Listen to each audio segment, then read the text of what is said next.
What is up, and welcome back to another video. Today we'll be doing the NC State preview and predictions, and this will be the first video and probably pretty long series leading up to the college football season of me going through previewing teams, giving predictions, and all that. So starting out, I want to be talking about the three biggest changes recently in the past year. First, Grayson McCall leads the charge at quarterback.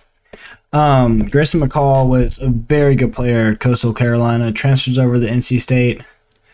This is his first year, and honestly, he has a pretty good chance to be one of the better quarterbacks in college football. And with Grayson McCall, he can pass really well. He's an okay runner. But another really big part is it's going to be another year in the development of Robert Ann's offense. And with that, the wide receivers are getting better. They do have a few wide receivers returning. They have KC Conception, Justin Jolly, Desiree Collins.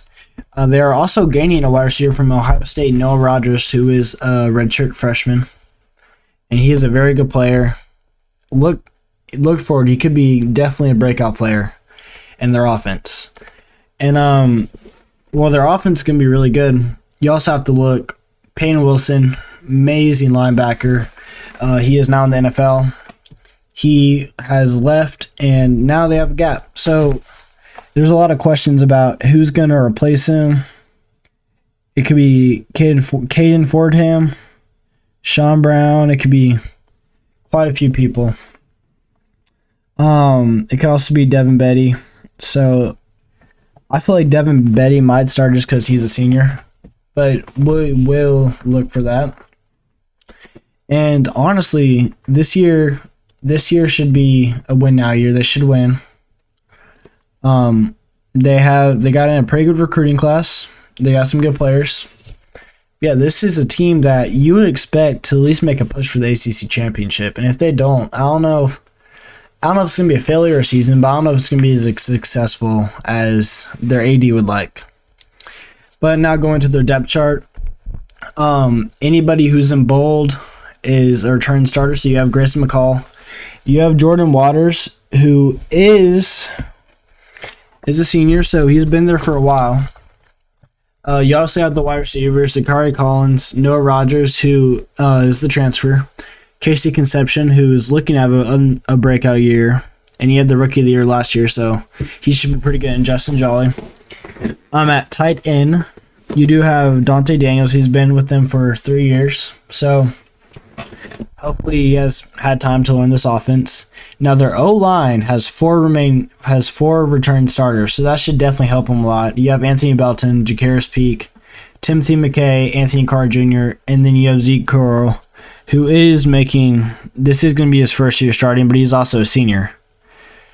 And their O-line four of the 5 are seniors. So their O-line should be one of the better ones in the country. On defense, you do have Devin Van. He should be pretty good. He is a senior. He's been there for a while. The other returning starter is Aiden White at cornerback. He was obviously pretty good, and I think he's going to probably be the lockdown corner in the ACC. Is going to probably be one of the better ones. He's going to be leading a defense that had 17 interceptions last year. You have Brandon Cease, also a cornerback. He is a sophomore, so we don't know if he's going to be really good, but he had a promising freshman year. Next, you have the safety duo of Bishop Fitzgerald and Donovan Kaufman, who are both seniors, so they should be pretty good in the defense. Looking at nickelback, you have Devin Marshall. He's been there for a while, so he could definitely have a breakout year. He could be pretty good in the nickel. So linebacker, you have Kelvin McBride, Caden Fordham, and Sean Brown. Will they have the same amount of production? I'm not entirely sure. But this defensive linebacker core could definitely be good. It's going to be the make or break. And on D-line, you obviously have Devin Van. He's going to be pretty good. Brandon Cleveland is a pretty good nose tackle.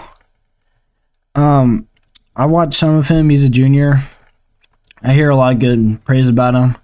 And then at DN, sorry if I pronounced this wrong, is Trevally Prince. And he's also supposed to have a pretty solid season. And then now we're going to look at their schedule.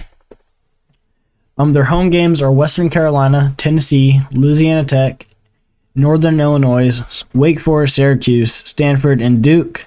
So a solid home schedule. You definitely have some good teams on there, but definitely easier for the ACC.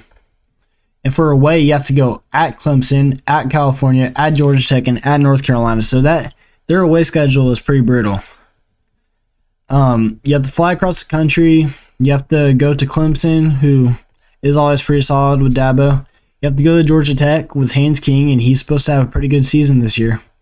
And you have to go at your rivals in North Carolina, who could definitely beat them, but they're obviously not as good as last year. Yeah, that's their schedule. It's a pretty good schedule, but first, we'll go through each game. I got them beating Western Carolina. They're an FCS team. They're going to beat them. I mean, it's not a very good school for football, and they're not going to really compete. This should be an easy win. Should really help them just get motivated and all that. Next, you have Tennessee at home, and this was one where I was like, will they beat Tennessee? Tennessee is obviously one of the, I won't say favorites, but they're good. They're a pretty good dark horse for the SEC. They have Nico Amaleva, who is poised to have a breakout season this year. And it really depends on how he does. If he doesn't have a good game, NC State's going to probably win this. But I think Tennessee, Nico, and James Pierce, I think they're going to beat NC State, but it's going to be a pretty close game. Next, you have Louisiana Tech at home. This should be an easy win. I mean, Louisiana Tech's not the greatest of teams. They could definitely pull off an upset, but I don't anticipate it, especially at home. Next, you have Clemson. This one, I picked a lot just because they're at Clemson. Now, I feel like it would be a close game, but at Clemson just makes it a little tougher. So they're going to be 2-2 out of the first 4 weeks, and a lot of people won't be happy with that. But they also had an okay start last year. I mean, they started 3-2, so it's not that much better than last year. But really, I look in the second half of the schedule, and they're going to go on a little run here. Starting with Northern Illinois, they're going to beat them. Northern Illinois is also, I don't know if they're FBS yet, but they're not. I think they're FCS, so they're not going to beat them. But yeah, 3-2 is not the best of starts you'd think, right? But you also have Wake Forest at home. You will beat Wake Forest. Wake Forest is okay. With Kyle McCord, he could definitely beat him. He led an Ohio State team last year. That was pretty good. So I'd watch out for that game. But it should be a win, especially at home. Next, you have California. You are going at Cal. But Cal's not that good of a team. They do have Jane Ott, so this could also be another loss. But I think NC State will pull out. I think they are the better team. Then you have Stanford at home. Stanford is not going to be good this year. This should be an easy win. If they lose this, that would be really disappointing for them. Next, you have Duke at home. Duke obviously got Malik Murphy, and Malik Murphy is a good quarterback in my opinion. I'm a Texas fan, so I might have a little biased. But yeah, I don't think that Malik Murphy is going to be really spectacular this year. I think he'll be good, and I think next year you should watch out for him. Next, you have at Georgia Tech. A lot of people say this should be a win. Actually, this might be marked wrong. I think I have this as them winning it, but I do have them losing at Georgia Tech. Georgia Tech will beat them. They have Haynes King. I think he is a pretty solid quarterback, old A&M quarterback. I think he is pretty solid, so I think Georgia Tech will win that home. And lastly, you have North Carolina. So they will end up 8-4. North Carolina, I think after place should beat them.